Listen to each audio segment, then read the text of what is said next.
بسم اللہ الرحمن الرحیم۔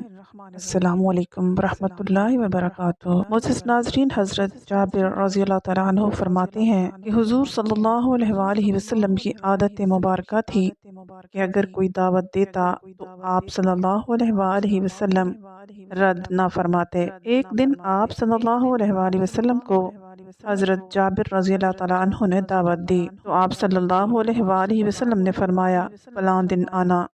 جب مقررہ دن آیا تو آپ صلی اللہ علیہ وآلہ وسلم حضرت جابر رضی اللہ تعالیٰ عنہ کے گھر تشریف لے گئے۔ انہوں نے رسول اللہ صلی اللہ علیہ وآلہ وسلم کو اپنے گھر میں دیکھا تو بہت مسرور ہوئے اور خوشی و شادمانی کے عالم میں مشک آمیز پانی کا گھر میں چھڑکاؤ کیا اور خوش ہو کر آپ صلی اللہ علیہ وآلہ وسلم کے پاس آئے اور آپ صلی اللہ علیہ وآلہ وسلم اندر تشریف لانے کے لیے عرض کی۔ آپ صلی اللہ علیہ وآلہ وسلم اندر آئے تو حضرت جابر رضی اللہ تعالیٰ عنہ نے بکری کا بچہ ذبح کیا اور پھر اسے پکانے کا بندوبست کرنے لگے۔ حضرت جابر رضی اللہ تعالیٰ عنہ کے دو بیٹے تھے۔ بڑے بیٹے نے چھوٹے سے کہا، تجھے بتاؤں کہ ہمارے والد نے ہمارے میمنے کو کس طرح ذبح کیا۔ اس نے چھوٹے بھائی کو زمین پر لٹا کر اس کے گلے پر چھری چلا دی اور نادانیوں سے اسے ذبح کر دیا۔ جب حضرت جابر رضی اللہ تعالیٰ عنہ کی بیوی نے اسے دیکھا تو دوڑ کر اس کی طرف آئی، لیکن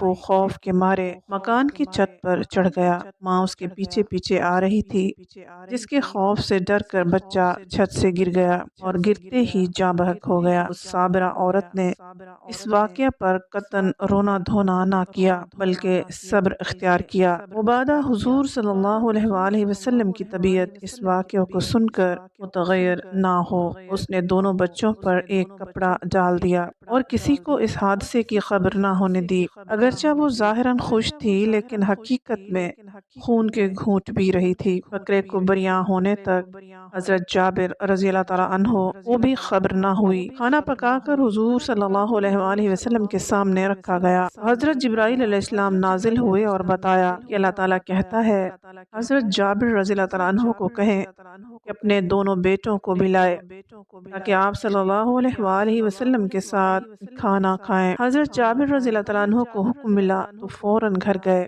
اور پوچھا کہ دونوں بچے کہاں ہیں۔ انہوں نے بتایا کہ کہیں باہر ہیں۔ حضرت جابر رضی اللہ تعالیٰ عنہ نے آ کر اطلاع دی کہ وہ اس وقت موجود نہیں ہیں۔ حضور صلی اللہ علیہ وآلہ وسلم نے فرمایا اللہ تعالیٰ کا حکم ہے کہ ان کے ساتھ کھانا کھایا جائے۔ جب وہ صابرہ شاکرہ بی بی سے دوبارہ پوچھا گیا تو انہوں نے بچوں کی لاشوں سے کپڑا اٹھا کر سارا واقعہ کہہ سنایا۔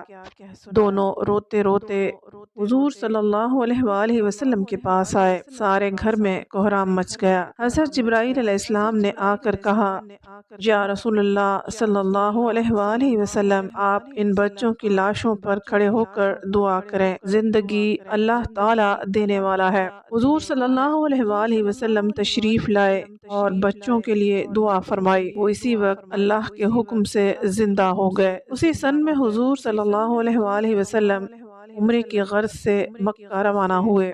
1500 جانثار ہم رکاب تھے۔ بیعت رضوان کا مشہور واقعہ اسی سن میں پیش آیا۔ حضرت عمر رضی اللہ تعالیٰ عنہ کے ہاتھ رسول اللہ صلی اللہ علیہ وآلہ وسلم نے اور حضرت جابر رضی اللہ تعالیٰ عنہ کے بیک وقت پکڑے تھے۔ حضور صلی اللہ علیہ وآلہ وسلم نے فرمایا کہ تم لوگ ساری دنیا سے بہتر ہو۔ اس کے بعد اور بھی غزوات پیش آئے جن میں ان کی شرکت رہی۔ حجۃ الوداع میں بھی جو 10 ہجری میں ہوا، اس میں بھی آپ صلی اللہ علیہ وآلہ وسلم شامل تھے۔ اس کے بعد اور بھی غزوات پیش آئے جن میں ان کی شرکت رہی۔ حجۃ الوداع میں بھی جو 10 ہجری میں ہوا، اس میں بھی آپ شامل تھے۔ 37 ہجری میں حضرت علی رضی اللہ تعالیٰ عنہ اور حضرت معاویہ رضی اللہ تعالیٰ عنہ کی جنگ میں حضرت جابر رضی اللہ تعالیٰ عنہ حضرت علی رضی اللہ تعالیٰ عنہ کی طرف سے صفین میں جا کر لڑے۔